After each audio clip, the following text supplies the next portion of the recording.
Man, I ran across this video of this guy, black guy speaking Chinese. Any of you guys speak Chinese or know any blacks that speak Chinese? No. You saying no?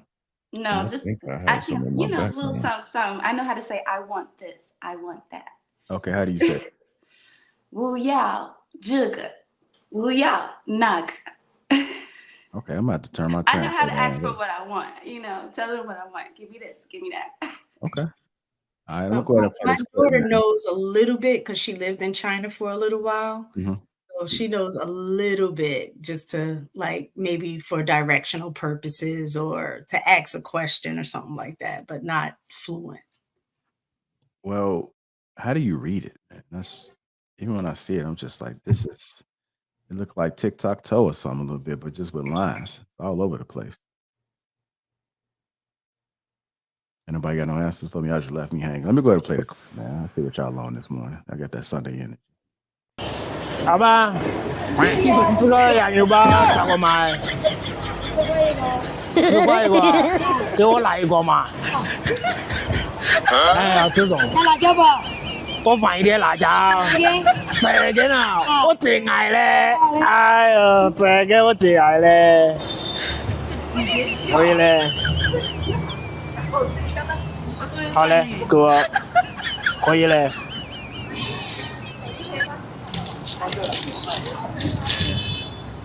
这个来了嘛？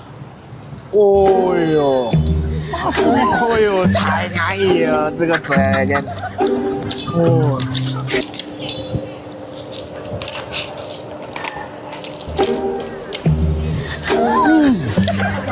好吃。太香了，真的。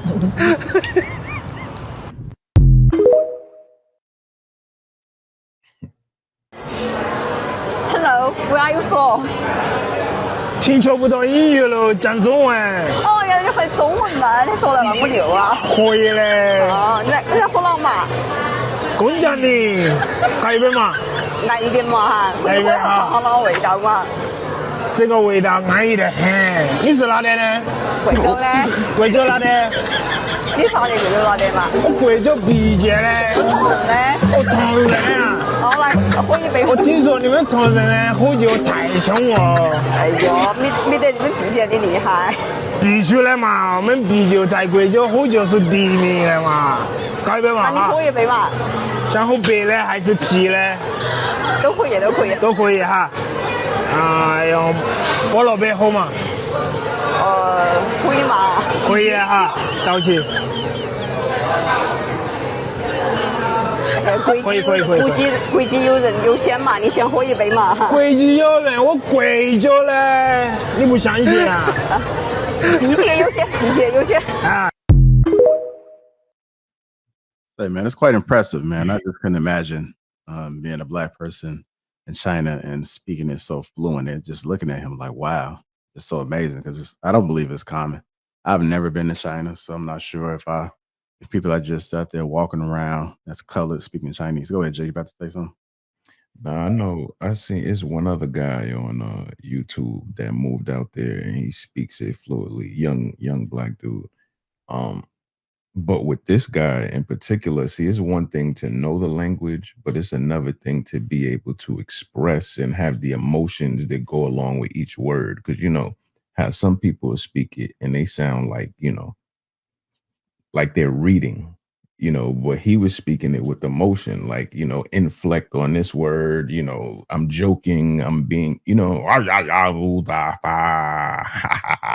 mean? Like, he had the emotion behind it. So that's what shows you, he's engulfed in it. Like he really knows it versus I know what the words mean. I have an idea how to say them, but it's no emotion behind it. You sound like a robot.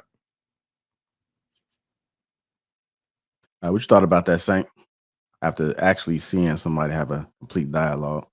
Yeah, it's this girl that's going viral for doing the same thing. And so she goes around and it's a black girl. And she tells everybody, everybody's always like, you don't really, are you really black? Like they don't believe she's black because she speaks so well. But I think it's amazing that you can connect. It's about connecting with the other race. Even though I can't speak Spanish, I be pretending like I do.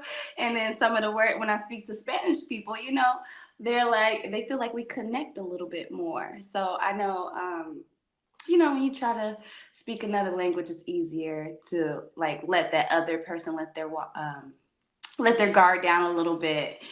But I think it's important that we should be learning different languages. I be trying to learn a little Spanish every day. I learn like one phrase a day with my people at work and just the people I be around and things like that. But I'm nowhere near fluent, but I'll be trying.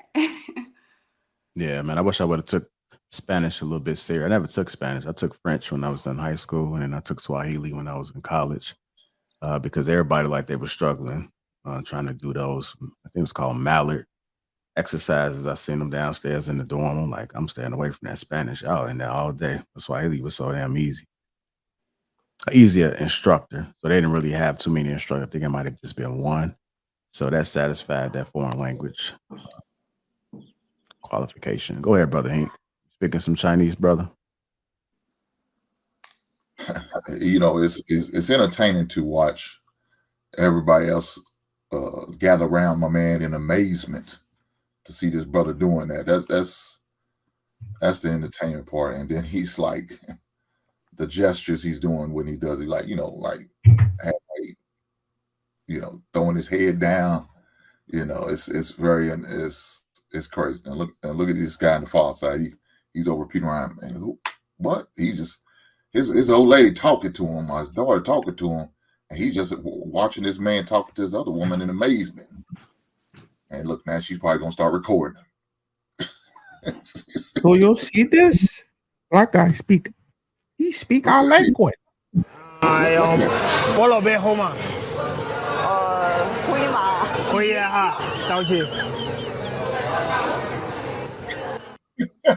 It's like magic. It's like somebody's on the street performing magic, and all these people gather around like, look, black guy.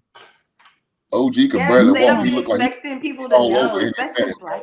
That's what old dude look like. He about ready to fall over any minute. He like, damn. He just staring at him like I ain't never seen like that shit like. Yeah, that's crazy. They don't be expecting black people to know, you know, so it'd be amazing, you know. They just assume we don't know nothing. So then we show them we know something, they be like, wow, who taught you this? Yeah, but I went to his TikTok. I can see that he's known, but not known, if that makes sense. So he's in the parades, and I'm pretty sure he's going viral over there for being the only black guy. And I think people are recognizing him. So it seems like he lives over there, and he's very familiar with a lot of people over there, and they know him. But it's still, it amazed me. I'm like, wow. I don't even know if he's playing around or if he's really making sense. But based off their reaction, it seemed like they understood exactly what he was saying, and he was able to carry a conversation with the emotion, like you guys did. That's what, like, at first I thought he was mocking them at first, but then I could tell he was actually using the emotion, you know. But at first it seemed like he was like any of us do. If we had to explain somebody a karate movie or a Chinese restaurant, and they'd be like, yo, what they be saying, and then you would it would be like us mocking them, but nah, it was the emotion. If it was disrespectful, they would have walked off. They'd have chopped it off. What I see is that people appreciate you taking the time to learn their culture and language. It helps bridge the gap when you are of a different, you know, nationality or culture. They love that. The fact that the other person took the time to do that. And I've also seen like too, like it's just a relief, like when you're in a environment in which you don't know the language and somebody else is able to speak your language. Like you, JR, I took French in high school because everybody else was taking Spanish, so I wanted to do something different. And in my teaching career, I had a little girl who, I can't remember what part of Africa she was from, but she spoke French. Now, by this time, my French was just not, but it was able enough to like ask her a few questions. And you could just see her whole face just like lit up, like, you understand me? And I'm like, no, I don't. I could just, so she just started going. I'm like, just like slow down and what have you. But it is something when you can connect with language. And one thing in China, other people may have had a different experience. I didn't particularly care for China. But if you are Black, you're going to have a different experience because there aren't, like you said, a lot of Black people in China. They're more of a, what do you call it, like a homogeneous like society for the most part.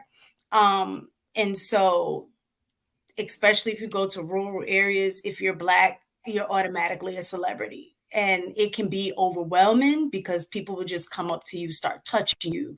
If you're a woman, they'll just start touching your hair, and you're like, yo, chill, like is it. And then culturally, there is like a level of like, boundaries. So you're like, no, stop. You're just like taking pictures and like, trying to touch you. And it was just a different experience. But just like what she said, just being able to connect with them. I was working at a French school, and majority of my students were all French, and they were so smart. They was like, Miss Larice don't know how to speak French, so they'll say the little bad things to each other. And then when the parents would pick them up, the little boy was like, Miss Larice don't know. And then I was like, au revoir, à demain. And then the mom looked at him like, see, she do know. And it was just like, whoa, But they be expecting us not to know, and they get so excited when we do. And it's like even when I see, Chicago is flooded with Venezuelans. And so when I see them and I start speaking little things, I don't know how to really talk, but I say little things here and there, and they be like, oh, And so they're trying to make a connection with us, But it kind of like puts you in a different box when you can, when you're trying to relate to them, or, just make them feel good, like she said.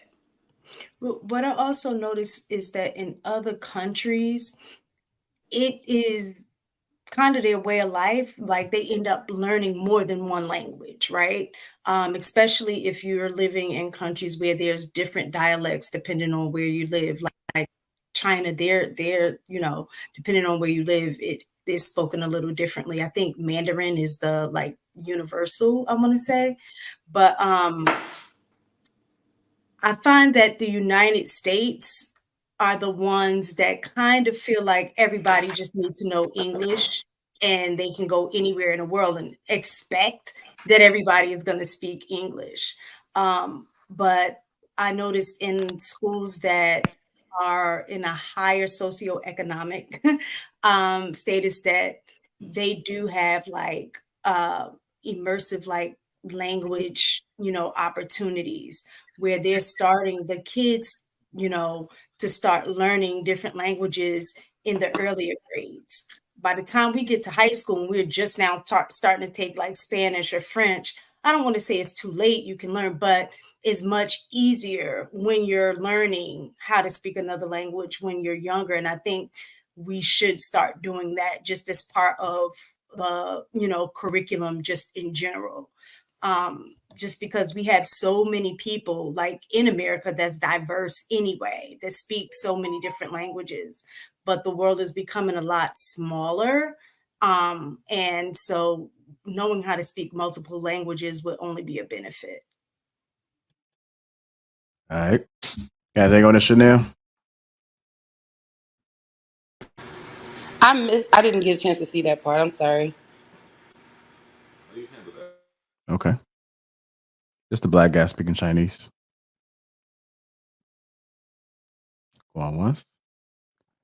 Go on. No, a Black guy speaking Chinese. Oh, Sorry, I missed it. Really missed it. I don't understand why he's speaking Chinese. But I did listen to, I did hear what, what's the name was saying that in high school she chose French. 这个呢，我最爱嘞，哎呦，这个我最爱嘞，可以嘞，好嘞，哥，可以嘞。来嘛，我们啤酒在贵州喝酒是第一名的嘛。搞一杯嘛那你喝一杯嘛，想喝白的还是啤的？都可以，都可以。都可以哈。用菠萝杯喝嘛。There you go. Just a little snippet of it. He's trained or something, or he's joking. No, he was serious. Yeah, he's probably a world traveler. I know a little bit of like Vietnamese and stuff just because I used to go to these ladies for like years to do my nails, so I know how to speak a little. If I get over there, I know how to speak a little bit, just like Spanish. But I think that's pretty cool, though. Yeah, it is. It's very unique. He obviously been around. He's traveled somewhere to know that. I think you got to get kids while they're young. I think that's something that every kid that should be embedded in them, different languages. Like Kobe Bryant knew 7 languages. Mhm. You know what I mean? Like, because his dad would play overseas and he was in different schools in those areas. So, you know, he had to learn it. So 7 languages, like this. It's amazing. I remember when they were playing the Olympics, you know, the dudes would be talking smack. Kobe would hop in because he knew what they were saying. It was like, well, this, you know, French, you know, Mandarin. Like, you know what I mean? It was funny. And then of course you have the snobs like in Argentina. I forgot they was playing Argentina. And Hank, you remember Louis Scola, the dude with the long hair? You know, he was talking smack to Kobe because he didn't speak it as good as they, you know, like y'all are natives. Of course, y'all speak it better, or, you know, like your language needs work. You know, that's what they said to him on the court. Yeah, that's an excellent point, Jay, as far as getting the kids involved early. If you do it early, then there'd be less work, because once you become an adult and trying to learn something that you never heard of, or it's like starting from scratch.